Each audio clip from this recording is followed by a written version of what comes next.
بسم اللہ الرحمن الرحیم۔ کشمیر ڈیجیٹل کے ساتھ میں ہوں سید عارف بہار۔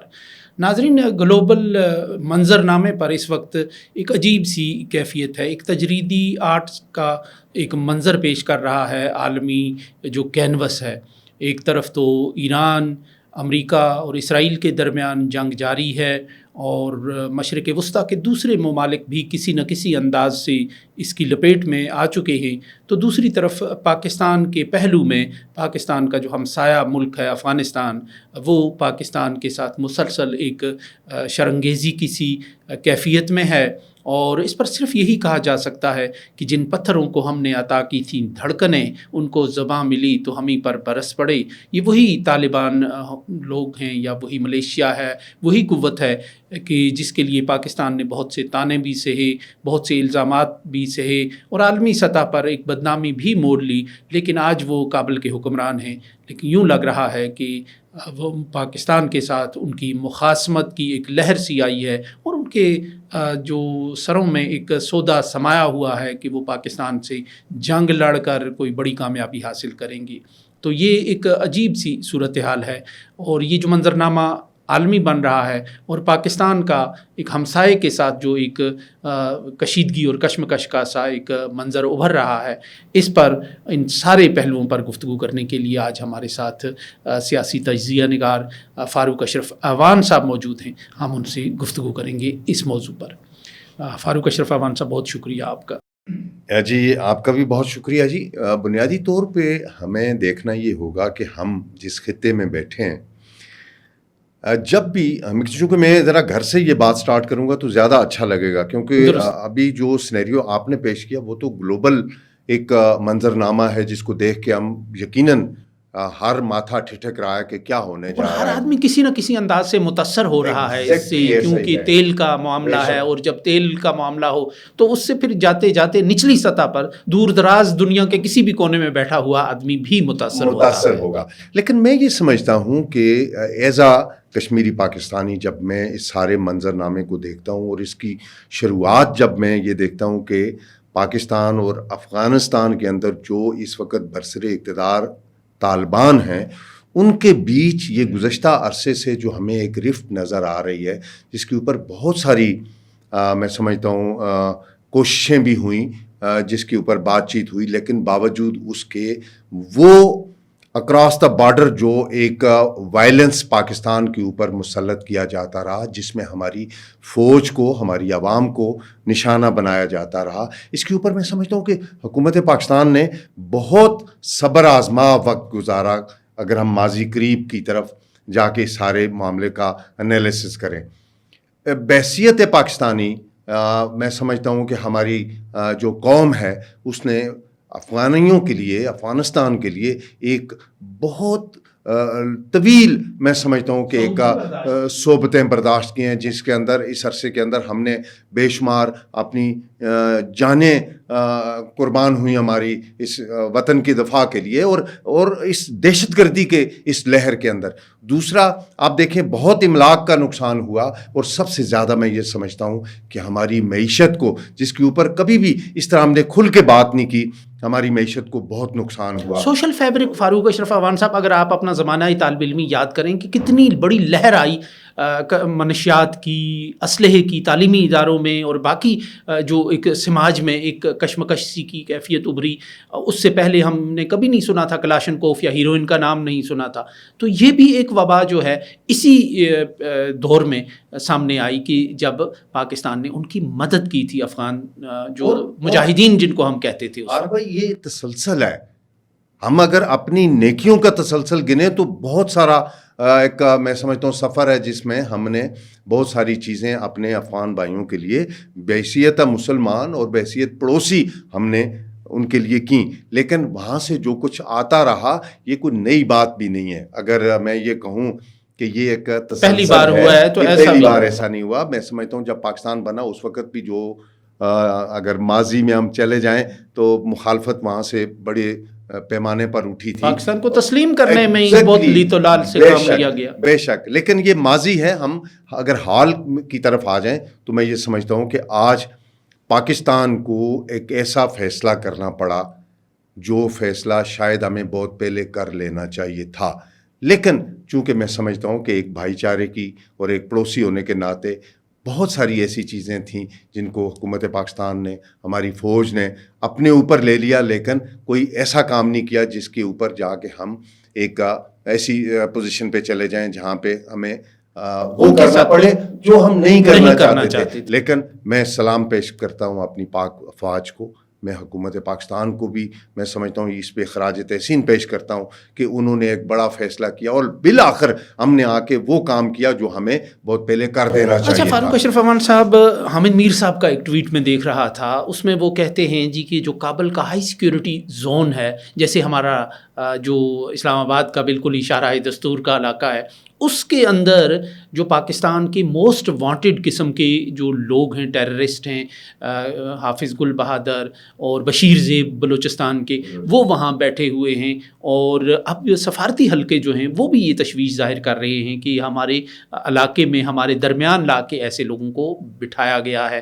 تو یہ جو ایک صورتحال ہے کہ بالکل اعلانیہ اور دھڑلے سے ایسے لوگ جو صرف پاکستان کو ہی مطلوب نہیں بلکہ گلوبل جو ایک ٹیررسٹ کا درجہ بھی ان کو دیا گیا ہے، ان کی وہاں موجودگی، یہ اس کو آپ کس انداز سے دیکھتے ہیں؟ عرف بھائی، میں پھر اسی طرف آؤں گا۔ دیکھنا یہ ہے کہ جب پاکستان کے اندر ایسی حکومتیں آئیں، ایسی ہماری قیادت آئی، میں دو طرفہ قیادت کی بات کر رہا ہوں، وہ فوج کی قیادت ہو، وہ ہماری قوم میں سویلین قیادت ہو، جب ان میں اچھا تال میل ہوا، یہ آگے بڑھنے لگے، تو کوئی نہ کوئی ایڈونچر ہمارے سامنے آ کھڑا ہوتا ہے۔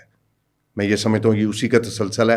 آج پاکستان دنیا میں ایک ایسا صلح جو ملک کے طور پہ پہچانا جا رہا ہے جہاں کسی بھی قضیے کے اوپر پاکستان سے درخواست کی جاتی ہے کہ آپ آئیں، بیٹھیں، آ کے اس معاملے کے اوپر اس کے کوئی بہتر رزلٹ کی طرف ہمیں لے کے جائیں۔ میں سمجھتا ہوں یہ ہمارے لیے، ہماری پوری تاریخ کے اندر یہ بڑا ایک سنہری دور گردانا جائے گا آنے والے وقت میں، کہ اس وقت ہمیں دنیا میں اتنی پذیرائی حاصل ہے، لیکن جوں ہم ایک بہتری کی طرف جاتے ہیں، ہمارے ملک کے اندر ترقی ہونے لگتی ہے، ہم من اصل قوم ایک دنیا کے اندر پرفارم کرنا شروع کرتے ہیں، تو کوئی نہ کوئی ایڈونچر ہمارے سامنے آ کھڑا ہوتا ہے۔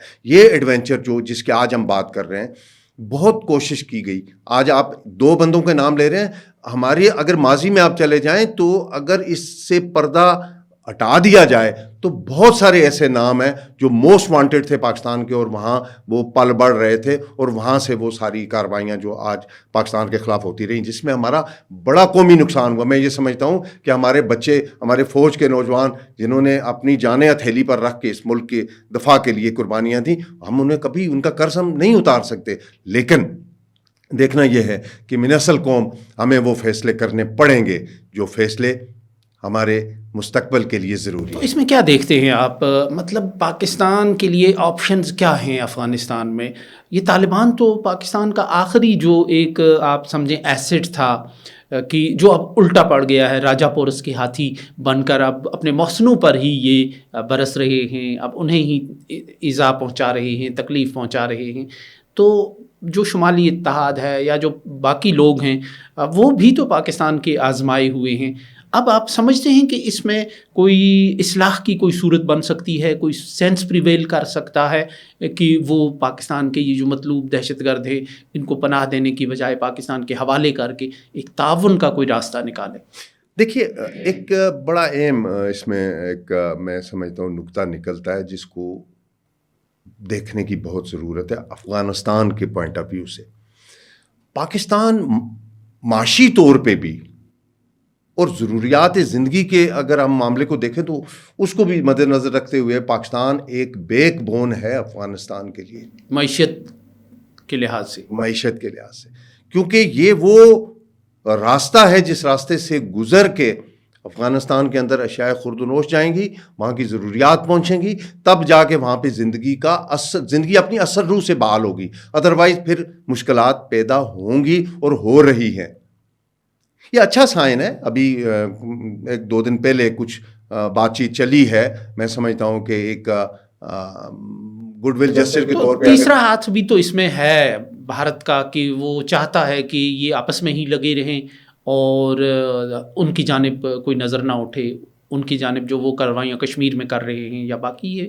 دیکھیے، ایسا تو پاسبل نہیں ہے کہ میں سمجھتا ہوں طالبان اتنے آسان فراموش ہو جائیں کہ ایک دم سے یہ ساری چیزیں ہو جائیں. اس کے پیچھے بھی بہت ساری چیزیں کار فرما ہیں. جیسے آپ نے بالکل ٹھیک اشارہ کیا, بھارت موجود ہے, اسرائیل موجود ہے, امریکہ موجود ہے. ہم کیوں اس بات سے دور جا رہے ہیں؟ یہ آپ کے ساتھ جو ماضی قریب میں جو ایڈونچر ہوا انڈیا کی طرف سے, اس کے پیچھے بھی یہ سارا ٹرائیکا موجود تھا.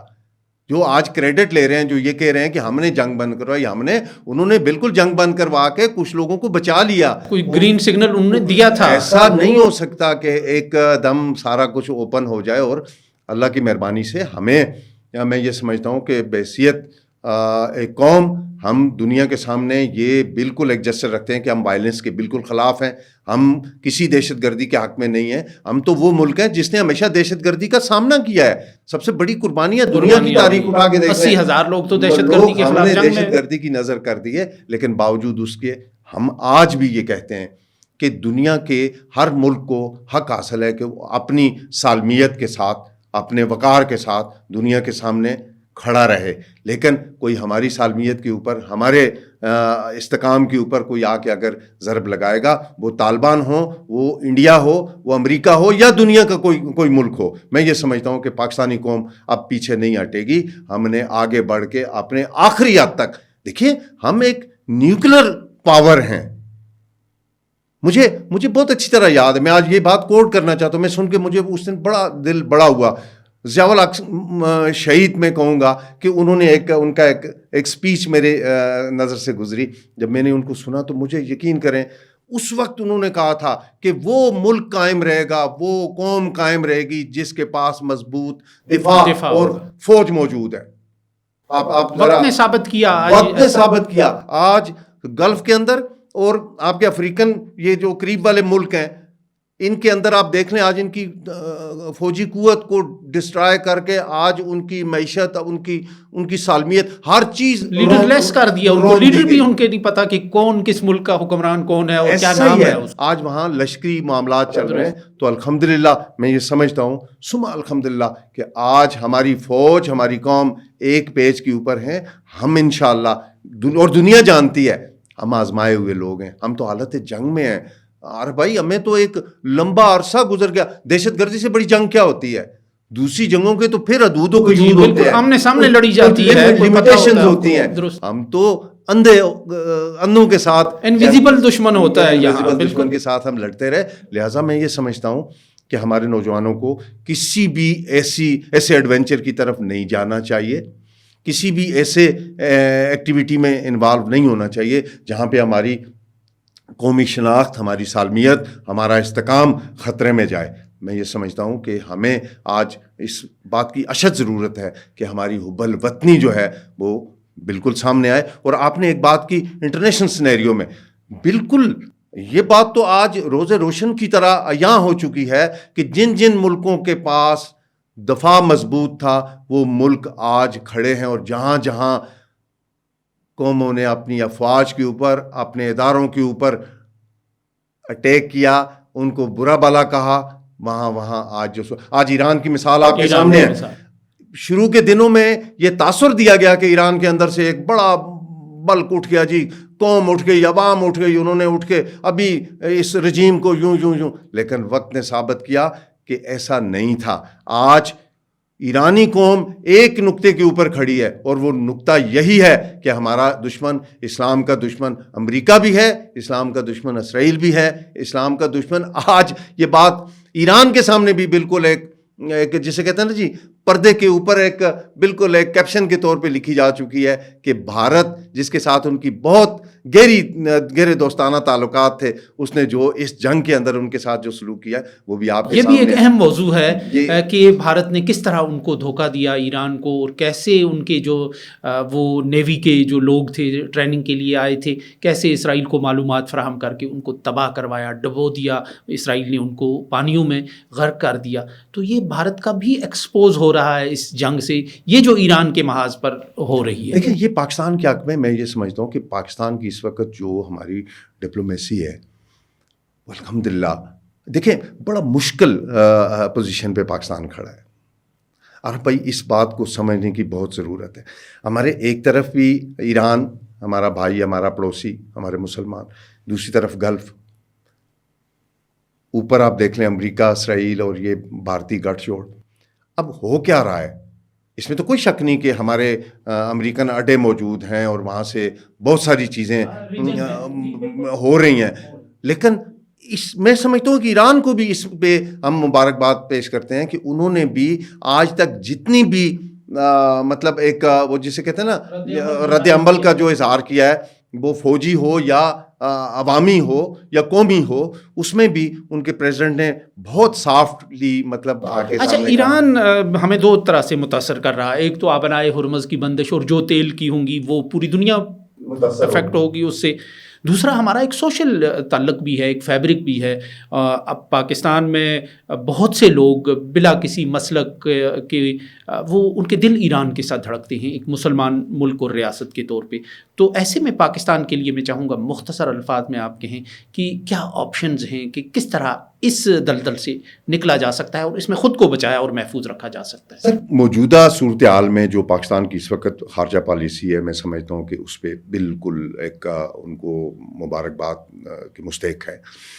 دیکھیے، ہم جس مشکل میں کھڑے ہیں کہ ہماری طرف ایک طرف بھی مسلمان بھائی موجود ہیں، دوسری طرف بھی پھر دونوں سے ہمارے جو تعلقات ہیں وہ بہت دیرینہ ہیں، تہذیبی ہیں، ثقافتی ہیں، اخلاقی ہیں. اور ہمارے ساتھ ایک ماضی میں اگر ہم دیکھیں تو گلف سے ہمیں بہت ساری ٹھنڈی ہوائیں آتی رہی. جب ہمارے یہاں فائنینشیل کرائسس آئے، ہمارے یہاں جنگ کے معاملات بنے، بہت ساری چیزیں ہیں جن کو ہم مطلب سمجھ تاریخ میں جی بالکل ہے. لیکن میں یہ سمجھتا ہوں کہ اس وقت جو پالیسی پاکستان کی گورنمنٹ اپنا رہی ہے وہ بالکل ایک پازیٹیو ہے، جس میں ہماری افواج پاکستان ان کے بالکل پشتبان کی حیثیت سے ان کے ساتھ کھڑے ہیں.